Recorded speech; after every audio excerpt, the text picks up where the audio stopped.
This morning I'd like to share my comments really around the economic evolution and really what has happened both in the United States and in China to allow us to, I think, not only learn from some very important lessons that have been demonstrated about economic growth in China, which I do think can apply here to our own region of this country, but also in terms of what it means for the enormous growth in the emergence of China in the world economy and the implications it has for not only the United States, but other regions of the world as well.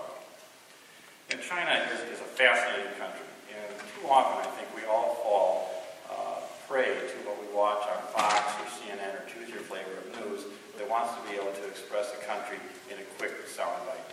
China is a country of enormous contrast and of enormous complexity, far more than can be expressed in a 15-minute editorial or in a half-hour news special or even what we can touch on this morning.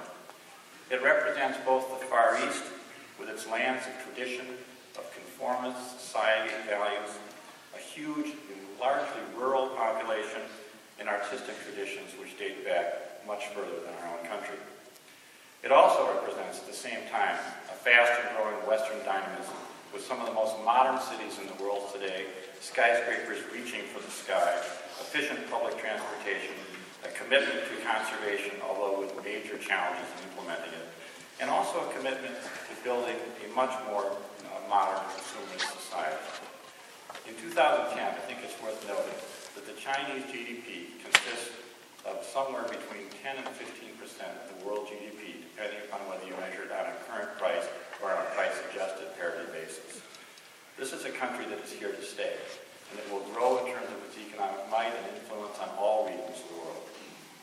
Now, China's leadership, if you've heard already this morning, has communicated with its populace for years through its 5-year plan.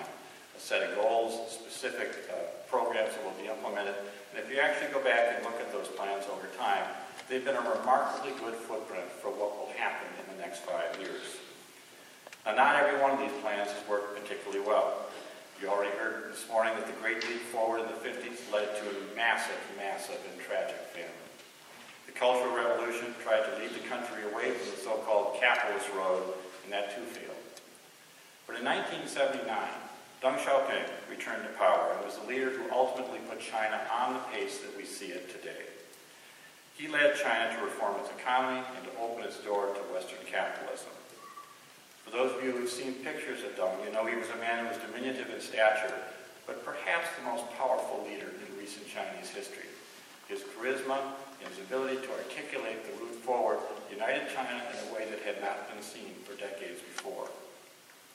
His famous bromide, that I don't care if a cat is white or black, as long as it catches mice, helped to convince the Chinese people that it was okay to open itself up to the West and to adopt more capitalist policies.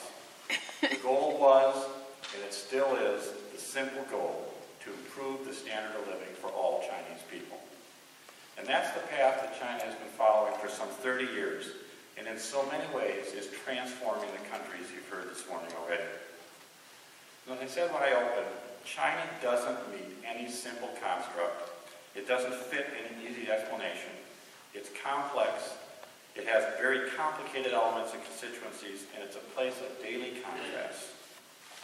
When I first visited China in the early 1990s, I can recall the cities were mostly dark after the sunset. And when you flew into a major city like Shanghai or you flew into Beijing, it was actually hard to tell where the city was. And when you drove into town from the airport, there were very few lights on the roads. People rode bikes, the traffic was controlled in cities by policemen with white gloves, and there were old pollution-belching buses and creaky trains in use. Well, that image of China is mostly gone in the eastern part of the country. And this was ordained by another one of Deng's famous statements, when he said, "Let some people get rich first." And this was, he was advising the people at this point that the activity was going to happen on the eastern shore. Those eastern provinces would be the places where the new investment was brought in from abroad. It would be where the focus of the government would be. And those cities would be revolutionized to set an example for what may take decades, as you've heard, for the rest of the country to catch up with. So when you visited the cities of Shanghai, Beijing, Tianjin, Shenzhen, Guangdong, the citizens of those cities felt this attention early, and their standard of living has been significantly elevated. Deng's policies have been followed by for more than 25 years, from the late 70s to early 2000s. The current president, Hu Jintao, took over in 2002 and has begun to articulate a new change, a fundamental change in Chinese policy. And it started with a 5-year plan that was announced in 2007. President Hu has called his philosophy developing a harmonious society. In his vision, China would combine dynamic economic growth and a free market energized by a vigorous private sector with concern for the welfare of all citizens.